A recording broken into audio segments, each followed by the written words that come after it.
Assalamualaikum warahmatullahi wabarakatuh. Saya Gina Okta Humairoh dari Universitas Ahmad Dahlan, jurusan Pendidikan Guru Sekolah Dasar, akan menceritakan kisah batu belah batu Betangkup. Ketika itu, di sebuah desa tak jauh dari pantai, kerimbunan pohonnya masih lestari. Air sunyi masih mengalir jernih. Gemercik air terdengar di celah batu. Di sebuah ladang yang agak semak ditumbuhi rumput liar, tampak seorang ibu setengah baya bernama Dalima Pauh sedang merumput dengan kedik, sesekali membersihkan keringat yang telah membasahi wajahnya. Meskipun dia sudah nampak letih, tetapi sang ibu tetap bekerja demi kedua anaknya yang masih kecil. Si sulung bernama Bujang Laut berusia 12 tahun dan si bungsu bernama Putri Sukal berusia 3 tahun. Ayah mereka telah lama meninggal. Sang ibu terus saja bekerja dan merumput. Tiba-tiba, tangannya terhenti merumput karena ada seekor belalang kunyit yang begitu jinak merayap di rumput. Setelah diambil, belalang tersebut kemudian disimpan di dalam siding, lalu dibawanya pulang ke rumah.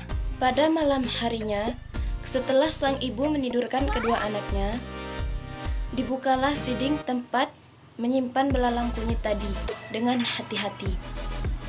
Tiba-tiba, menjelmalah belalang tadi menjadi seorang pemuda gagah dan tampan, seraya memperkenalkan diri, bernama Megat Mambang Dewa.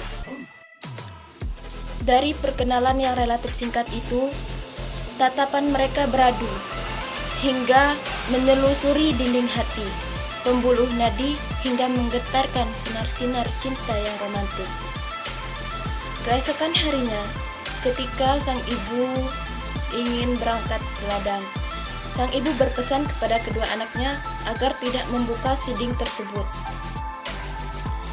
Lantas sang anak pun bertanya penasaran kepada sang ibu.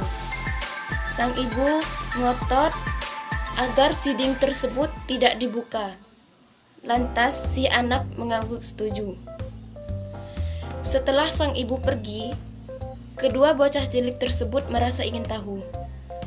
Lalu dibukalah tutup siding tersebut perlahan-lahan, dan dilihatnya ada seekor belalang kunyit. Si bungsu pun kegirangan dan seraya berkata kepada kakaknya agar membakar belalang tersebut. Tibalah waktu sang ibu pulang dari ladang. Setelah mendapat penjelasan dari anaknya, sang ibu sangat kecewa. Betapa tidak, karena belalang yang telah dibakar dan dimakan kedua anaknya adalah sang kekasihnya yang bila pada jam 12 malam menjelma menjadi seorang pemuda. Dan ketika kedua anaknya tertidur lelap, sang ibu pun memadu kasih dengan pemuda idamannya sampai fajar menyingsing. Malam-malam indah dilalui begitu singkat. Kedua insan tersebut menelusuri pantai Kundi yang berpasir putih bergandengan tangan. Di atas batu yang dihempas gelombang, mereka duduk mencurahkan isi hati. Ketika itulah Megat Mambang Dewa menjelaskan dirinya yang sebenarnya, bahwa dirinya adalah putra raja seberang yang dikutuk menjadi seekor belalang karena menolak dikawinkan dengan wanita yang mencintainya dan dibuang ke pulau ini.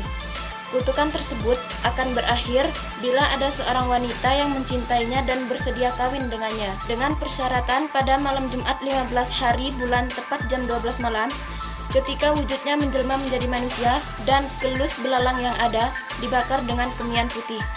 Itu adalah sumpahnya, kata Megat Mambang Dewa kepada Delima Pauh. Dan Delima Pauh pun gembiranya tak terbayangkan, menunggu 3 malam lagi bulan purnama.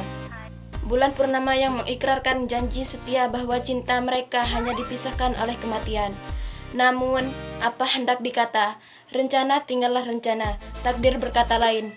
Betapa hancurnya hati sang ibu. Dengan derai air mata, dia menyudahkan segalanya, tinggal sekelumit kasihnya terhadap kedua buah hatinya. Sang ibu membuai anaknya sampai tertidur.